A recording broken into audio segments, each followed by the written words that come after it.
अस्सलाम वालेकुम। मैं हूं आपका टीचर अजीज़ुर रहमान और आप देख रहे हैं गेट्स ऑनलाइन।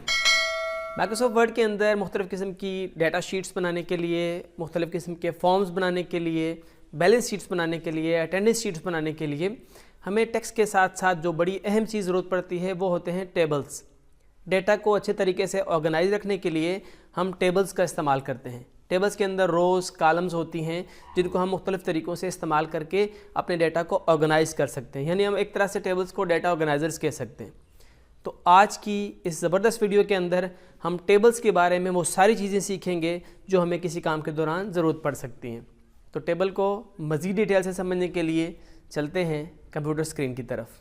टेबल पर काम करने से पहले टेबल के मुख्तलिफ पार्ट्स के बारे में समझना ज़रूरी है। हमारे पास इस वक्त ये एक सैम्पल टेबल बना हुआ है। इस टेबल के मुख्तलिफ पार्ट्स के बारे में मैं आपको बताने जा रहा हूँ। ये जो चीज़ें हैं, इस तरह से जो लाइंस हैं, इनको हम कॉलम्स कहते हैं। ये सारे का सारा एक टेबल है और टेबल के इन पार्ट्स को हम कॉलम का नाम देते हैं, जबकि ये वाली जो चीज़ें हैं इनको हम रोज़ का नाम देते हैं।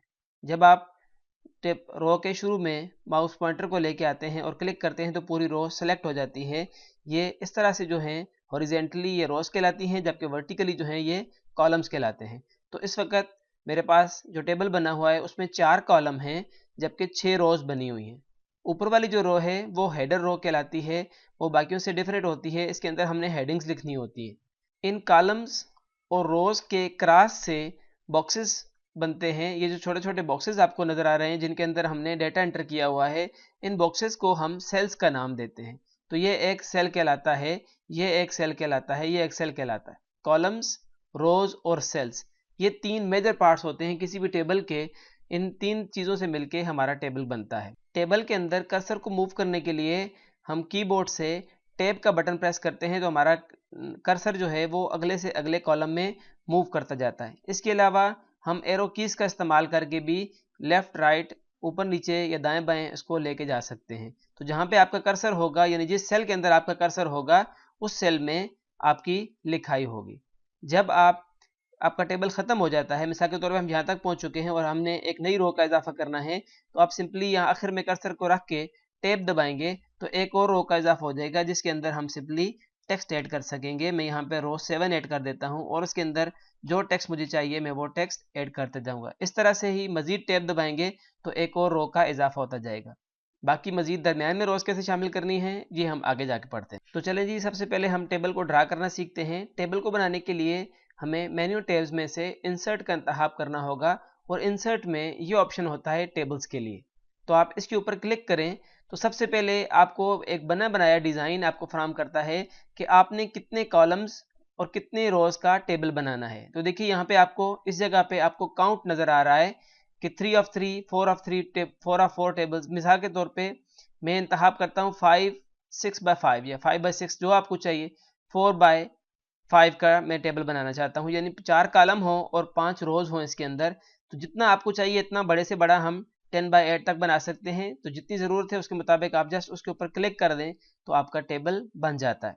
जैसे ही आपका टेबल क्रिएट होता है तो मेन्यू टैब्स में 2 मज़ीद टैब्स का इजाफा हो जाता है जो टेबल टूल्स कहलाते हैं। टेबल टूल्स के अंदर एक है टेबल डिज़ाइन के लिए और दूसरा है टेबल लेआउट के लिए।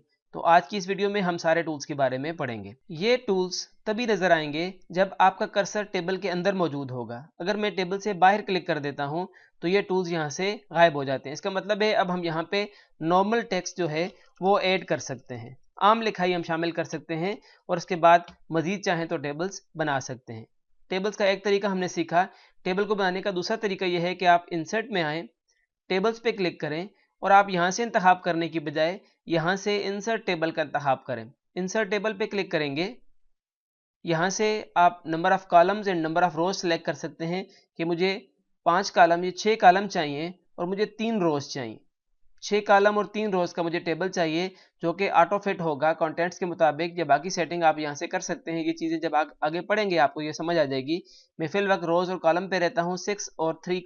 6 कॉलम्स और 3 रोज़ का मुझे टेबल चाहिए। ओके करते हैं तो देखिए जहाँ पे आपका कर्सर था वहाँ पे एक और टेबल आ चुका है। किसी भी टेबल पे डिज़ाइन अप्लाई करने के लिए हम टेबल टूल्स के अंदर डिज़ाइन पे क्लिक करते हैं और डिज़ाइंस में हमारे पास ये टेबल स्टाइल्स मौजूद हैं, बने बनाए टेबल के स्टाइल मौजूद हैं। आप इनका इंतखाब कर सकते हैं। यहाँ पे क्लिक करने से सारे के सारे स्टाइल्स आपको नज़र आ जाते हैं, आप जो चाहें बना सकते हैं। मिसाल के तौर पे मैं इस तरह का बनाना चाहता हूँ, या इस तरह का आपका सिर्फ माउस पॉइंटर मूव करते जाएंगे तो इसे डिज़ाइन आपको नीचे शो करता जाएगा कि आपका टेबल इस तरह से बन जाएगा। तो जो डिज़ाइन आपको चाहिए आप उसके ऊपर क्लिक करें, आपके टेबल के ऊपर वो वाला स्टाइल अप्लाई हो जाएगा। याद रखें ये स्टाइल उसी टेबल के अंदर अप्लाई होगा जिसके अंदर आपका कर्सर पड़ा हुआ होगा। इस वक्त मेरे पास एक ज़बरदस्त टेबल मौजूद है जिसके अंदर मैंने कुछ डेटा एंटर किया हुआ है।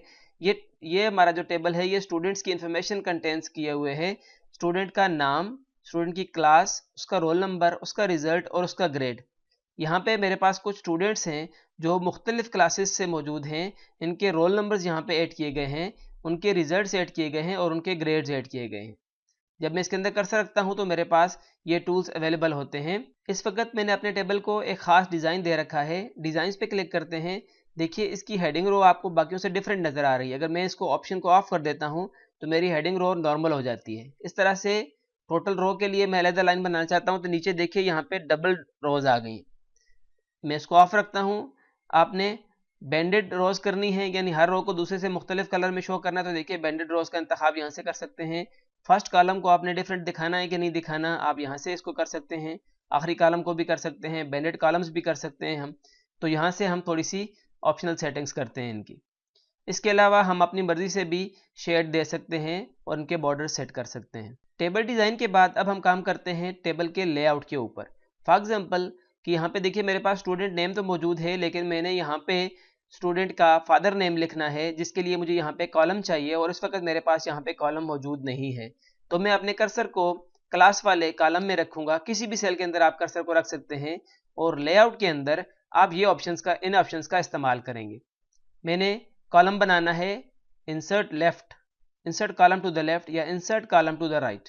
तो मुझे कहाँ पे कॉलम चाहिए, मुझे क्लास से पहले कॉलम चाहिए, तो मैं इंसर्ट कॉलम लेफ्ट करूँगा। इंसर्ट लेफ्ट, इस पे क्लिक करते हैं तो देखिए यहाँ पे एक कॉलम बन चुका है जिसके अंदर मैं फादर नेम ऐड कर सकता हूँ। इसी तरह से मैं चाहता हूँ कि मुझे अदनान से पहले एक और स्टूडेंट का नाम चाहिए था। जो अदनान वाली रो है इसका इंतखाब करेंगे या इसके अंदर कर्सर रखेंगे और इंसर्ट बिलो या इंसर्ट अबव करेंगे। अगर मैंने अदनान से पहले ऐड करना है तो इंसर्ट अबव करेंगे, और अगर मुझे रो चाहिए अदनान के बाद तो मैं इंसर्ट बिलो का इंतखाब करूंगा। तो जहाँ पे मुझे चाहिए थी मैंने बिलो का इंतखाब किया। यहाँ पे मैं नदीम का डेटा एंटर कर देता हूँ। तो टेबल के अंदर नए कॉलम्स और नए रो का इजाफा करने के लिए हम रोज एंड कॉलम का इंतखाब करते हैं। इसी तरह से जो रो या जो कॉलम आपको नहीं चाहिए आप जस्ट उसको सिलेक्ट करें या उसके किसी सेल के अंदर आप कर्सर रखें और डिलीट का इंतखाब करें। डिलीट पे आते हैं तो आपने क्या डिलीट करना है, जिसके अंदर कर्सर पड़ा हुआ है सिर्फ वो सेल डिलीट करना है, या जिसके अंदर कर्सर पड़ा हुआ है वो कॉलम डिलीट करना है, या डिलीट रोज पूरी की पूरी रो डिलीट हो जाएगी, या डिलीट टेबल आप पूरा टेबल भी डिलीट कर सकते हैं। लेट्स से कि मेरे पास रिजल्ट और ग्रेड दोनों के दोनों कॉलम मौजूद हैं। मैं चाहता हूं कि हम सिर्फ ग्रेड रखें और रिजल्ट को हम डिलीट कर दें। तो मैं रिजल्ट वाले कॉलम में अपना कर्सर रखता हूं और डिलीट कॉलम कर देता हूं। तो देखिए रिजल्ट वाला कॉलम यहां से डिलीट हो चुका है। डेटा की अलाइनमेंट के लिए आप इन ऑप्शंस का इस्तेमाल कर सकते हैं। ये अलाइनमेंट टूल्स हैं हमारे पास। मिसाल के तौर पे मैं चाहता हूं कि मेरा डेटा सेंटर में हो, लेफ्ट पे हो, राइट पे हो या बिल्कुल सेंटर में। ये तभी आपको समझ आएगा जब हम इसको थोड़ा सा बड़ा करेंगे। यहाँ से पकड़ के आप किसी भी रो का या किसी कॉलम का फासला ज़्यादा कर सकते हैं या कम कर सकते हैं। देखिए मैंने यहाँ से इसको पकड़ा और इसको नीचे की तरफ ड्रैग किया है तो ये सुहेल के लिए जो हमारा रो बनी हुई थी वो अब उसकी जो चौड़ाई है वो काफ़ी ज़्यादा हो चुकी है। अब आपको समझ आएगी कि इसको कहाँ पे एडजस्ट करना है। देखिए ये सारे टूल्स टेक्स्ट को अलाइन करने के लिए हैं। इस तरह से हम टेक्स्ट की डायरेक्शन भी सेट कर सकते हैं। देखिए इस तरह से लिखना है या इस तरह से लिखना है या नॉर्मल अंदाज में लिखना है, तो ये टेक्स्ट की डायरेक्शन के लिए। इस तरह से सेल के मार्जिन्स यानी चारों तरफ से आप कितना हिस्सा खाली छोड़ना चाहते हैं तो उसके लिए मार्जिन्स भी सेट कर सकते हैं। अब देखिए मेरे पास ये रो है, ये रो है और ये रो है। अब साइज बढ़ाते बढ़ाते किसी रो का साइज मैंने कम कर दिया है, किसी का ज़्यादा कर दिया है और किसी का नॉर्मल छोड़ा हुआ है। मैं चाहता हूं कि मेरी सारी की सारी रोज का फासला एक जैसा हो जाए, सारों की चौड़ाई एक जैसी हो जाए। तो मैं यहाँ से पूरे टेबल का इंतखाब करूँगा। इस प्लस साइन के ऊपर माउस पॉइंटर को लेके आते हैं और क्लिक करते हैं तो देखिए आपका पूरे का पूरा टेबल तमाम कॉलम्स और रोज सिलेक्ट हो चुकी हैं। मैं यहाँ से डिस्ट्रीब्यूट रोज कर देता हूँ। डिस्ट्रीब्यूट रोज करने से ये होगा कि जितनी भी रोज छोटी बड़ी हैं वो सारी की सारी बराबर में तकसीम हो जाएंगी, डिस्ट्रीब्यूट रोज। तो ये देखिए सारी की सारी रोज डिस्ट्रीब्यूट हो चुकी हैं, सबका जो फासला है वो बराबर हो चुका है। इसको दोबारा सेलेक्ट करते हैं और मैं इसको सेंटर कर देता हूं। तो देखिए सारे का सारा डेटा जो है वो सेंटर में आ चुका है और सारी की सारी रोज भी बराबर हो चुकी हैं। इस तरह से हम अगर कॉलम को छोटा बड़ा करना चाहें, मेरे पास कुछ कॉलम छोटे हैं, कुछ कॉलम मेरे पास बड़े हैं, मैं चाहता हूं कि सारे कॉलम बराबर हो जाएं, तो सबको सिलेक्ट करके मैं डिस्ट्रीब्यूट कॉलम्स कर सकता हूं।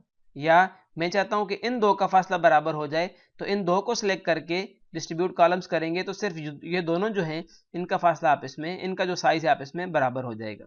सारों को एक जैसा करना है तो पूरे टेबल का इंतखाब करें, डिस्ट्रीब्यूट कॉलम्स कर लें, तो यहाँ से देखिए आप पूरे कॉलम्स आपके सारे बराबर साइज के हैं, आपकी सारी रोज एक जैसे साइज की हैं। एक और बहुत ज़बरदस्त ऑप्शन हमारे पास मौजूद है ऑटो फिट। ऑटो फिट जब हमारा टेबल के अंदर डेटा मौजूद होता है और मैं चाहता हूं कि देखिए ये खाली जगह बच रही है, मेरे टेबल के साथ जो डेटा है इसके साथ खाली जगह बच रही है, मैं इसको ऑटो फिट टू कंटेंट्स कर देता हूं। ऑटो फिट टू कंटेंट्स मतलब जितना भी लिखाई है उसके मुताबिक मेरे सारे के सारे कॉलम्स फिट हो चुके हैं। इस तरह से मैं ऑटो फिट टू विंडो कर देता हूं, तो जहां तक मेरे पेज की लोकेशन है, जहां तक मेरे पेज का साइज जाता है वहां तक इसको ऑटो फिट कर देगा। एक बहुत ज़बरदस्त टूल मौजूद है हमारे पास, सॉर्ट। सॉर्ट का मतलब होता है तरतीब देना। मैं चाहता हूं कि मेरे पास क्लास 1 के स्टूडेंट पहले नज़र आएँ, फिर 2 क्लास के, फिर 3 क्लास के स्टूडेंट नज़र आएँ। तो मैं इस कॉलम का इंतखाब करूंगा, क्लास, सॉर्ट पे आते हैं, क्लास का कॉलम मैंने सेलेक्ट कर रखा है और इस टेक्स्ट को मैं सिर्फ जस्ट असेंडिंग कर दूंगा, असेंडिंग, ओके। अब देखिए मेरे पास class first first, second second second, third third तरतीब के साथ मेरे पास आ चुके हैं। और आप अगर नोट करें तो यहाँ से पूरी की पूरी रो ऊपर नीचे हो गई है, सिर्फ ये कॉलम नहीं हुआ बल्कि पूरी की पूरी रोज ऊपर नीचे हो गई हैं। किसी सेल के अंदर हम मजीद सेल बना सकते हैं, इस काम को हम स्प्लिट करना कहते हैं। और अगर हम चाहें तो पूरे टेबल को भी स्प्लिट कर सकते हैं या बहुत सारे सेल्स को मिला के हम उनको मर्ज भी कर सकते हैं। सबसे पहले हम मर्ज करना सीखते हैं। देखिए ये दो सेल्स हैं, मैं चाहता हूं कि दोनों को मिला के एक सेल बना दिया जाए, तो मैं दोनों का इंतखाब करूंगा। जो सेल्स भी जहां कहीं भी आप उनको दो को या दो से ज़्यादा जितने भी आप चाहें उनको आप सिलेक्ट करें, तो ये ऑप्शन तब एक्टिव होती है। अगर हम दो से ज़्यादा सेल्स को सिलेक्ट नहीं करेंगे तो ये ऑन नहीं होगा।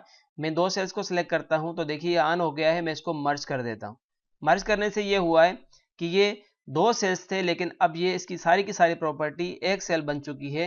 नीचे इसके दो सेल आ रहे हैं लेकिन ये वाला जो है इसके अंदर सिर्फ एक सेल बन चुका है। मैं यहाँ से इन चारों का इंतखाब कर देता हूँ और इन्हें मर्ज कर देता हूँ, तो देखिए ये चार सेल्स को मिला के उसने एक सेल बना दिया। इसी तरह से इन सब का इंतखाब करके मैं इनको मर्ज कर देता हूँ, तो ये आखिर वाले सारे के सारे मर्ज हो चुके हैं और एक सेल में कन्वर्ट हो चुके हैं। मर्जिंग के बाद दूसरा ऑप्शन होता है स्प्लिट सेल्स। मैं ये जो सेल्स थे, दो कॉलम और दो रोज थे, मैंने चार सेल्स को मिला के एक सेल बनाया है। इसके अंदर मैं स्प्लिट करना चाहता हूँ, यानी इसके अंदर मजीद सेल्स बनाना चाहता हूँ। तो पहले हम इसका इंतखाब करते हैं, स्प्लिट सेल्स। मैं इसको कहता हूँ कि इसके अंदर आप चार कॉलम बना दो। पहले ये दो कॉलम थे, अब चार कॉलम।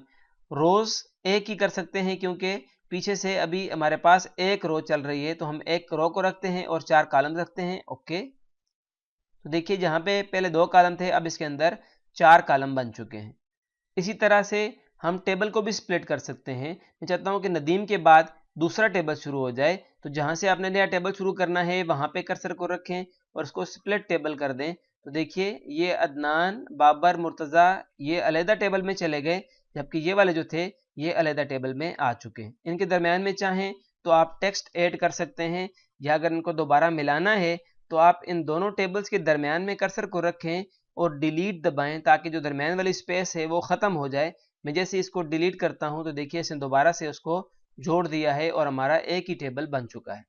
किसी भी टेबल में डेटा के साथ साथ हम तस्वीर वगैरह भी ऐड कर सकते हैं, शेप्स वगैरह भी ऐड कर सकते हैं। तो जहाँ पे आपको तस्वीर चाहिए आप वहाँ पे कर्सर रखें, इंसर्ट का इंतखाब करें, उसमें से पिक्चर या क्ले पार्ट या शेप जो आपको चाहिए आप उसका इंतखाब करें, पिक्चर सेलेक्ट करें, तो ये पिक्चर आपकी यहाँ पे ऐड हो जाती है। आप जस्ट उसके ऊपर क्लिक करें, उसको रिसाइज करें जिस तरह से नॉर्मल पिक्चर आप पहले से कर रहे थे। ये देखिए, तो हमने अपने टेबल के अंदर पिक्चर को भी ऐड कर लिया। इस तरह से तमाम कॉलम्स में हम डिफरेंट पिक्चर्स को ऐड कर सकते हैं। तो इस तरह से हम न सिर्फ टेक्स्ट को बल्कि अपनी पिक्चर को भी ऑर्गेनाइज कर सकते हैं। एक तरतीब के अंदर आपकी सारी पिक्चर्स यहाँ पे ऐड हो सकती हैं। पिक्चर के ऊपर मजीद काम करने के लिए मैंने अलहदा वीडियो बना के रखी हुई है। आप ऊपर आपको आई बटन के अंदर उसका लिंक मिल रहा है, आप वहाँ से सारी डिटेल ले सकते हैं। टेबल के बारे में अगर आपने कुछ मजीद क्वेश्चन करना है तो आप कमेंट बॉक्स में पूछ सकते हैं। मैं इंशाल्लाह हाजिर हूँ। गेट्स ऑनलाइन को सब्सक्राइब कर लें। Thank you very much. अस्सलाम वालेकुम।